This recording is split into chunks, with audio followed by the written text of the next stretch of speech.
Le gouvernement refuse de publier les résultats des tests antidrogue de ses ministres. On va faire des tests antidrogue pour voir si les ministres se catapultent pas au taf. Ok, ouais, c'est déjà un peu navrant de devoir le vérifier, mais d'accord, et du coup ça a donné quoi? Comment ça? Bah ça te regarde pas. Bah c'est-à-dire qu'on vous paye quand même tous plus de 8000 € par mois, donc un petit peu quand même. Non mais c'est bon, tout va bien. Ok, bah montre alors. Non. Et pourquoi les avoir fait alors? Pour les 3 du fond qui sont nés avant-hier, bien évidemment qu'ils ont été testés positifs. Vous vous doutez bien que si tous les ministres avaient été clean, ils auraient sauté sur l'occasion pour nous le faire remarquer. C'est trop bien, tu sais, il faudrait les féliciter parce qu'ils se catapultent pas la tête au taf. Vous imaginez si dans notre boulot c'était pareil? Patron, je tenais quand même à dire qu'aujourd'hui quand même, et depuis hier, je ne me suis pas mis une caisse au taf. Et quand même, j'estime que ça mérite une augmentation. Vous vous rendez compte qu'on a les mêmes conversations avec les ministres qu'avec les enfants de 6 ans? C'est ça dans la bouche là? Rien. Arrête, je te vois mâcher crash. Non, j'ai rien. On rappellera quand même que même sans compter le reste, l'Assemblée dispose d'un bar dans lequel tu peux commander de l'alcool dès le matin. C'est-à-dire que les mecs prennent des décisions pour la France entière et à 9h43 du mat, ils sont sous jet. Le siège du pouvoir français est un PMUG. On rappelle quand même qu'il est interdit de boire sur son lieu de travail, mais ils ont trouvé la bonne astuce, ils ne travaillent pas. C'est pas con, d'un autre côté, si je bosse pas, on peut pas dire que je suis en train de boire au travail. Non, mais c'est bien vu, c'est très bien fait, c'est très bien joué. J'ai un problème en ce moment, c'est que je suis pas un mec du foot.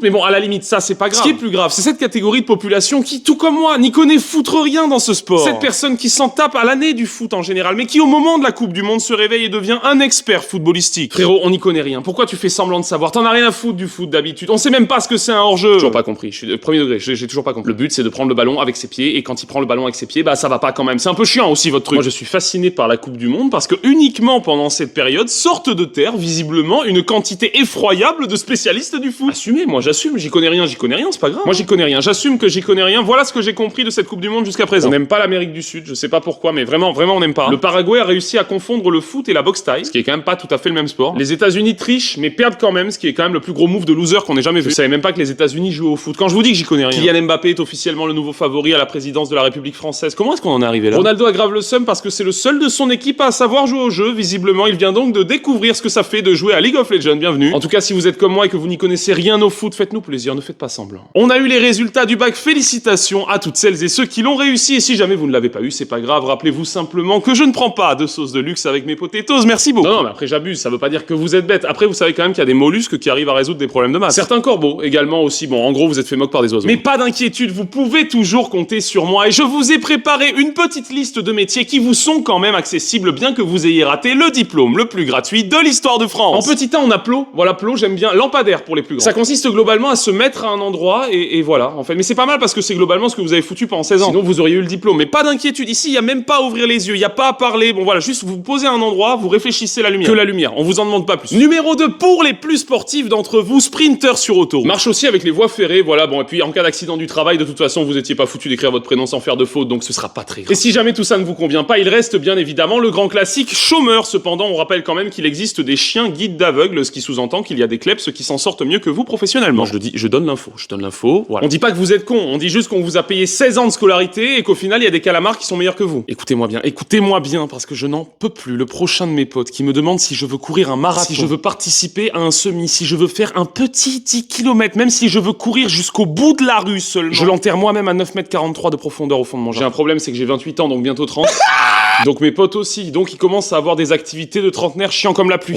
On vous a vu, c'est bien, bravo, on sait que vous courez. Laissez-nous tranquilles. Arrêtez, on veut pas courir, on ne veut pas courir avec vous. On fait tous pareil, on vous dit ouais t'inquiète, on calera ça, on calera jamais ça. Voici donc une liste simple et efficace de choses que vous pouvez faire plutôt que de me demander si je veux courir un putain de marathon. Petit 1, allez vous faire foutre, bien évidemment, simple, efficace, mais toujours bon de le rappeler. Petit 2, me regarder 30 secondes et penser à inviter quelqu'un d'autre. Je fais un 78 pour 87 kilos, à quel moment tu t'es dit que c'était les mensurations d'un grand champion de sport d'endurance? Toi tu fais un sport pour bouger le plus vite possible, moi je fais un sport pour être plus difficile à bouger, tu comprends le problème? Non, certains, la trentaine vous fait beaucoup trop mal, hein. Ça éveille des passions que personne n'avait vu venir. Soyez passionné de pâtisserie, voilà, là je viens, y a pas de souci. Vous avez le choix entre les éclairs au chocolat et courir sous 40 tous les samedis après-midi. Ne me faites pas croire que vous êtes sain d'esprit. On peut pas être potes. C'est pas possible. T'as pas choisi les éclairs au chocolat, on peut pas être potes. Les filles, aujourd'hui je vais vous aider, je vais vous dire quoi penser d'un mec en fonction de son main sur la Ligue des légendes. Il vote Éric Zemmour. Voilà, vous faites ce que vous voulez de l'info. Ah oui, je vais être honnête, c'est l'enfant préféré de ses parents, il est absolument insupportable, il est habitué à avoir 14 fois plus de cadeaux que les autres pour absolument aucune raison. Homme, le travail bien fait, le goût des choses simples, homme à marier de toute urgence. Il fait au moins 150 au développé couché. Son petit déj le matin, c'est un bol de cailloux. Il met même pas de lait dedans. C'est une sombre merde. Et c'est d'autant plus une sombre merde qu'il est conscient et heureux d'être une sombre merde. Ses passions dans la vie, c'est shooter dans des poussettes et faire tomber les glaces des enfants qui marchent dans la rue. Il pense qu'il est cool, il est aussi seul sur cette planète à le penser. Ce n'est pas le personnage principal qu'il pense être. Ce qu'il fait n'a absolument pas l'air cool et c'est vraiment pas si compliqué. Ah oui, et sois prévenu, son budget clavier est stratosphérique puisqu'il roule sa tête dessus tous les jours. Vous voyez ce mec dont les parents sont multimillionnaires et qui disent non mais il y a juste à travailler, c'est fiant.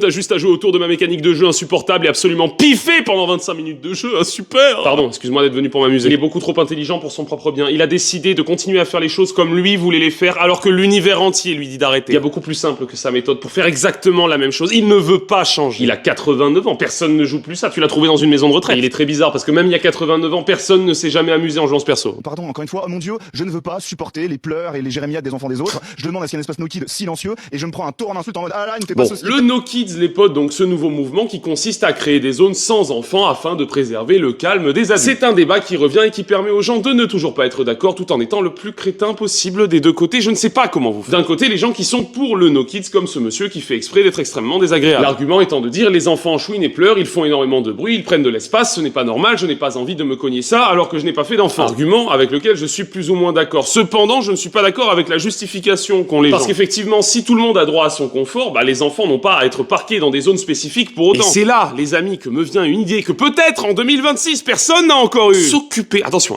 préparez-vous, s'occuper de ses enfants. J'ai vécu avec deux petits frères au moins tout aussi crétins que moi. Dans aucun monde, dans aucune planète, dans aucune galaxie, on aurait mis le bordel dans un quelconque train ou restaurant. Jamais de la vie, aucun d'entre nous n'a mis le bordel dans un restaurant. Les enfants font partie intégrante de la société, intégrons-les normalement à la société. Un gamin peut tout à fait comprendre qu'il existe des contextes et que certains comportements sont adaptés à certains endroits et pas à d'autres. En gros, mon point de vue sur la question, c'est que le No Kids n'a aucun sens si les enfants sont normaux. Dans un train, par exemple, t'as pas envie que le gamin d'à côté te hurle dans les oreilles et te monte sur les genoux. Ça, c'est normal. Exemple inverse, t'es à la piscine du camping, tu te fais éclabousser par des gamins qui jouent dans la piscine. Bon, c'est normal aussi. En fait, tu vas pas chouiner parce que des gamins s'amusent. Le problème ne peut pas venir des enfants. C'est pour ça que blâmer des gamins, c'est complètement débile. Le problème vient nécessairement de gens qui laissent leurs enfants faire n'importe quoi, n'importe où. Encore une fois, ils ne sont pas bêtes. Ils peuvent comprendre. Encore faut-il leur expliquer. Donc non, je ne suis pas pour le No Kids parce que dans un monde normal, avec des enfants normaux, il n'y en a pas besoin. Le débat du moment, vous l'avez sûrement déjà vu passer. Est-ce que tu vas en prison pendant 3 ans ou jusqu'à ce que ta mère termine Elden Ring? Maman, Emmanuel, Manu, il va falloir te concentrer là. Moi, je crois en Manu. Je pense que Manu peut y arriver. 3 ans, les gars. Et 3 ans, c'est long. Je pense que vous exagérez. Déjà, Manu a plus de niveau que la plupart des darons de France parce qu'elle comprend qu'un jeu en ligne ne peut pas être mis en pause. C'est pas pour autant qu'elle te laisse terminer parce qu'elle en a rien à foutre et qu'il faut quand même venir de suite. Mais quand même, elle comprend. Mais 3 ans, vous abusez. Il y a des poissons rouges qui terminent des jeux vidéo. Entre Manu et un poisson rouge, c'est presque un compliment ce que je vais dire, mais je pense que Manu gagne. Est-ce que c'est une très grande idée de faire une vidéo où je vous autorise tous à parler de ma mère? Ça va pas bien se passer, ça. Restez gentil avec Manu. Attention. Et puis Elden Ring, c'est probablement le Souls le moins difficile de tous parce que tu peux juste adopter ce que j'appelle la stratégie South Park. Même si t'es nul, même si tu comprends rien au jeu, t'as 3 ans pour juste tabasser en boucle l'ennemi de base devant le premier camp. Comme dans l'épisode de South Park sur Warcraft, on fait des sangliers jusqu'à ce qu'on soit à niveau maximum. Y a pas besoin de savoir jouer au jeu. N'importe quel boss va se faire exploser en 1 seconde 5. C'est gagné, Manu. Merci à toi. Oui, mais comment elle va savoir